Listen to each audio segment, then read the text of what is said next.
Hi, இன்னைக்கு நாம soya 65 எப்படி பண்றதுன்னு பார்க்கலாம். அதுக்கு நான் வந்து 100 சோயா எடுத்துர்க்கேன். அதை சேர்த்துக்கலாம். இப்போ அதை வந்து நாம சுடு தண்ணியில ஊற வைக்க போறோம்.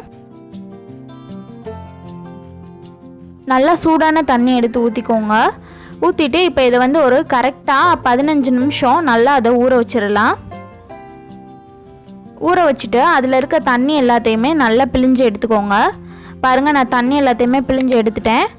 சுத்தமாக தண்ணி எதுவுமே இல்லாமல் நல்லா பிழிஞ்சு எடுத்துக்கோங்க. இப்போ அதை வந்து ஒரு மிக்சிங் பவுலில் சேர்த்துக்கலாம். இப்போ அதில் வந்து நான் கொஞ்சமாக கார்ன்ஃப்ளவர் மாவு எடுத்துருக்கேன், அதை சேர்த்துக்கலாம். கரெக்டாக 2 ஸ்பூன். அடுத்ததாக கடலை மாவு கரெக்டாக 3 ஸ்பூன் எடுத்திருக்கேன். இப்போ இதில் நாம் 2 முட்டை சேர்த்துக்கலாம். அடுத்ததாக காரத்துக்காண்டி மிளகாய்த்தூள் எடுத்திருக்கேன். நான் காஷ்மீரி மிளகாய் எடுத்திருக்கேன் 2 ஸ்பூன். நீங்கள் சாதா மிளகாய் எடுத்திங்கன்னா 1 ஸ்பூன் எடுத்துக்கோங்க. அடுத்ததாக தேவையான அளவு உப்பு சேர்த்துக்கோங்க. இப்போ இது எல்லாத்தையும் சேர்த்துட்டு நல்லா நம்ம பிசைஞ்சிடலாம். பாருங்கள், நல்லா பிசைஞ்சு எடுத்தாச்சு. இப்போ இதில் வந்து நாம் இஞ்சி பூண்டு பேஸ்ட் சேர்த்துக்கலாம். கரெக்டாக 2 ஸ்பூன் சேர்த்துக்கோங்க. சேர்த்துட்டு அதை ரொம்ப ஹார்டாக பிசையாமல் லைட்டாக மேலாப்பில் மட்டும் அப்படியே பிசைஞ்சு விடுங்க. பாருங்கள், ஃபுல்லாக நல்லா பிசைஞ்சாச்சு. இப்போ இதை வந்து ஒரு அரை மணி நேரம் நல்லா நம்ம அதை ஊற வச்சிடலாம். பாருங்கள், அரை மணி நேரம் ஆயிடுச்சு, நல்லா ஊறிடுச்சு. இப்போ இதை வந்து நாம் பொரிக்க ஆரம்பிச்சிடலாம். எண்ணெய் நல்லா சூடானதோ இப்போ நம்ம எடுத்து வச்சிருக்க சோயாவை ஒன்று ஒன்றா சேர்த்துடலாம்.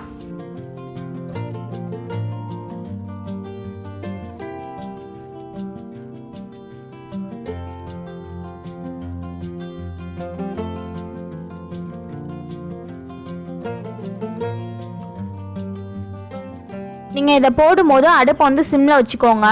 அதே மாதிரி போட்டதுமே நீங்கள் இதை பரட்டி விட்டுறாமல் போட்டது 2 நிமிஷம் விட்டுட்டு அதுக்கப்புறம் பரட்டி விடுங்க. ஒரு தடவை நீங்கள் பரட்டி விட்டதுக்கப்புறம் அடுப்பை வந்து நல்லா ஹை ஃப்ளேமில் வச்சுக்கோங்க. நம்ம முட்டையெல்லாம் சேர்த்து பண்ணியிருக்கனால நல்லா புஷ்ஷுன்னு வந்திருக்கு. இப்போ பாருங்கள், ஓரளவுக்கு நல்லா ரெட் கலரில் நல்லா பொரிஞ்சு வந்துருச்சு. நம்ம போட்டதும் நல்லா நுரையாக வரும். அந்த நுரம் அடங்குற வரைக்கும் மட்டும் அதை நல்லா பொரிச்சு எடுத்துக்கோங்க. கரெக்டாக ஒரு 5 நிமிஷம் தான் ஆகும், அதுக்கு மேலே ஆகாது. இப்போ இதை நாம் எல்லாத்தையும் எடுத்துடலாம். பாருங்கள் எவ்வளோ சூப்பராக பொரிஞ்சு வந்திருக்குன்னு. இதே மாதிரியே நம்ம செகண்ட் பேட்சையும் போட்டு நல்லா பொரிச்சு எடுத்துடலாம். அவ்வளோதான், நம்மளோட சோயா 65 ரொம்ப சூப்பராக ரெடி ஆகிடுச்சு. அண்ட் இதை நீங்கள் சாப்பிடும்போது சிக்கன் சாப்பிட்ற மாதிரியே இருக்கும், அவ்வளோ டேஸ்ட்டாக இருக்கும்.